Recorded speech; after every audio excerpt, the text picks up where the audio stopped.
this is where it gets scary.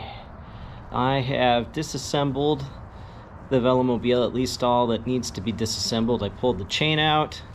I have removed the wheels and the struts. Got 2/3 of the steering rods out. Taken out the cranks and the chain tubes.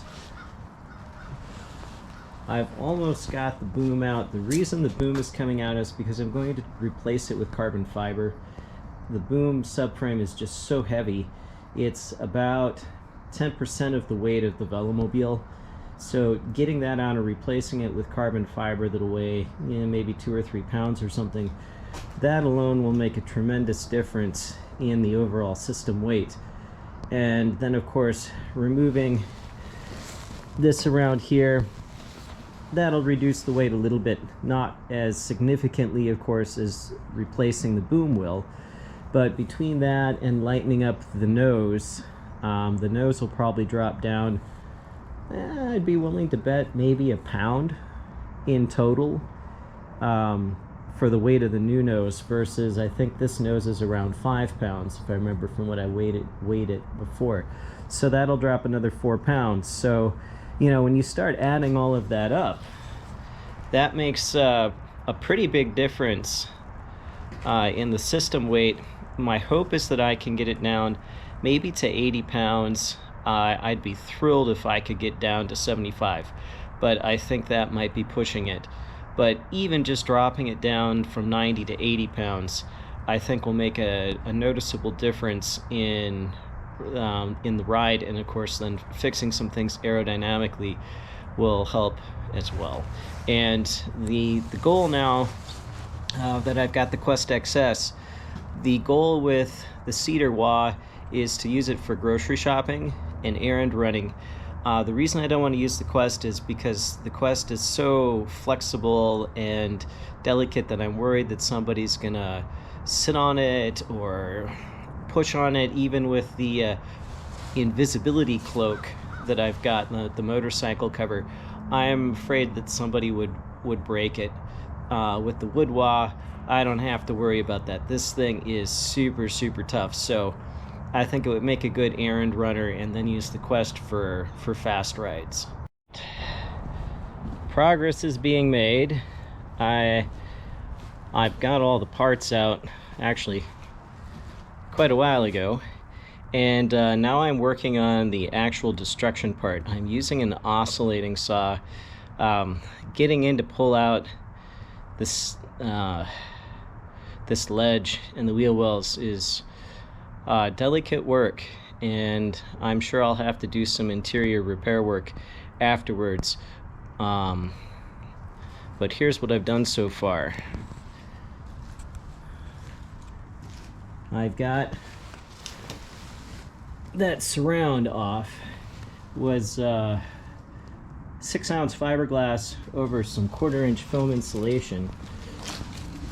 Looked like that. It's surprisingly tough stuff. The paint adds a little bit of toughness to it, but that I had to cut and kind of use my screwdriver to just kind of wedge it off, and I'll have some cleanup work to do, obviously. I hot glued on the foam to keep it in place when I did the well, whatever I did to it.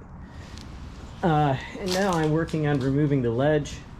I'm trying a couple of different things. What's worked best so far was I just took the oscillating saw here around the edge, and I cut that edge nice and flush. And this piece is surprisingly hefty. There might be around a pound or so of weight just from taking that piece off. And of course there's one like it on the other side. I've pulled some of it out, but haven't gone around the edge with the oscillating saw yet. I can't get the boom out yet. I'm gonna have to take the bridge out, so it's kind of a one piece at a time sort of thing. But it may actually drop the weight more than I think it will, which is great. All right, The damage has been done. It's temporarily on its side because I had to get underneath to get to a screw. But anyway, I have now managed to remove the boom subframe and a lot of the ledge. You can see I've still got to figure out how to get that area out. But I did cut out the bridge, which was definitely very sturdily built. It took quite some work to get it out of there. And I've got all the support pieces out as well. And surprised, actually, the boom subframe is 5.5 pounds. The crank set with the pedals is 5 pounds alone. So that's a pretty hefty crank set. I didn't realize it added that much system weight. So I've got to do some thinking about the boom subframe to see, would going carbon fiber actually reduce the weight enough to make it worth it? Or should I modify the existing boom subframe and attach it to the nose somehow? So I'll have to think about that tonight to see if it's worth, you know, maybe a couple of pounds that I save. It might be, it might not. It's a very sturdy boom subframe. It's not going anywhere. I don't think anything in there is going anywhere. So the next step is to get the wheel wells out, and I'm not quite as enthusiastic about that part. That might be a job for tomorrow. I have to think about how best to cut those out. Alright, day 2 of remodeling. If I'm talking a little extra loud, it's because I still have one earplug in. But I've been working today on cutting out the wheel wells and the little pocket areas where the tank steering handles mount. And I was having a pretty tough time with that, with the cheap stock blade that came with my Harbor Freight oscillating tool that I was given as a Christmas gift. So I took a trip to the local home improvement store and I bought a Milwaukee carbide tip blade, and that works quite a bit better. So I've got one wheel well out now. I've got some cleanup to do along the edges, but it's a lot easier to get to that with the wheel well out. And then you can see over here that little wooden pocket that I built to mount the handlebar on. Very sturdy. Worked a lot better than what I originally had.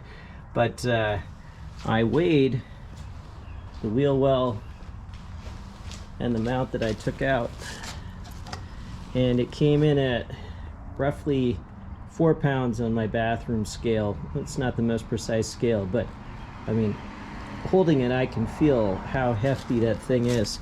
I'm sure the carbon fiber one is going to be a lot less than that. Hopefully carbon fiber will be closer to maybe 1.5 or 2 pounds. So that'll save a couple of pounds too. So now I need to get the next one out. I've got the bottom along here cut off and up to roughly about there. So now I'll work along the sides, get that pocket cut out. It'll be a lot easier to get to this one because I can reach through the, great big hole from the other one. Then I got to clean it all up, but what I'm doing is I'm using the oscillating tool and sliding it kind of parallel here to the floor, and I can shave that down, and then I'll sand it down with the belt sander, get it smoothed out, and then it'll probably require another layer, probably grind off the fiberglass that's on there, and I'll put a new layer of 4-ounce fiberglass over top of that. That area doesn't need quite so much strength. Most of it is the stiffness comes from the bridge and from kind of the center down here of the wheel wells. But anyway, this whole thing is significantly overbuilt, and going carbon fiber is going to lighten things up, I think, quite a bit up in the front. All right, so it's been kind of a long day here, but I got the wheel wells out, and the front end is quite a bit more flexible now, but I ended up getting a carbide blade, Milwaukee carbide blade for the oscillating tool, and that sped things up a lot. And then I went along here. It's not a lot of light, but I took my belt sander with a 60 grit belt and sanded that smooth, and it is nice and smooth. And I'm working on doing the same thing up along in here. It's got a little ways to go yet before it's as smooth as I'd like it to be. And now that I'm down in here too, I think that I'm going to need to do some work on the chain tunnel.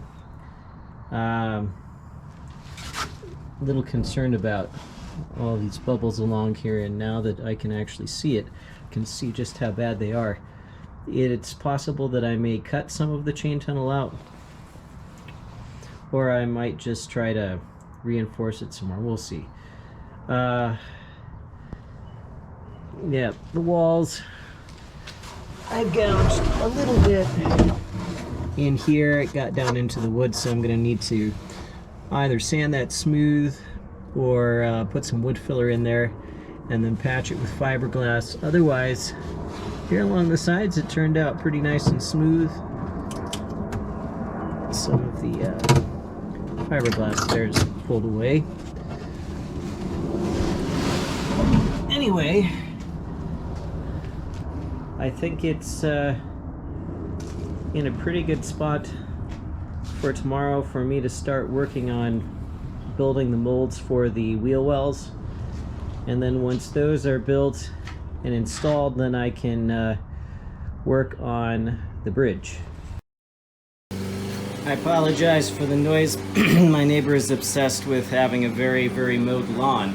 But what I'm doing right now is I had a lip all the way along here that were these cedar strips that the nose fit on before. And in order to fit the new nose, which will be permanently attached, and then I'll be making an access hatch, I need to remove these, and I need to do a little bit of tapering here so that I can smoothly place the nose across. In fact, I might just put a little bit of a bead of some fillet in here instead. That might actually be easier. But anyway, in order to do that, I need to get the these strips off. So what I'm doing is I'm using a belt sander and I'm grinding down through the fiberglass that's on here. It's just a layer of 4-ounce fiberglass. I grind that off, and then I'm using the chisel to get under there and remove these. They're just hot glued in place, and then there was a wrap of fiberglass over top of it. So that's the project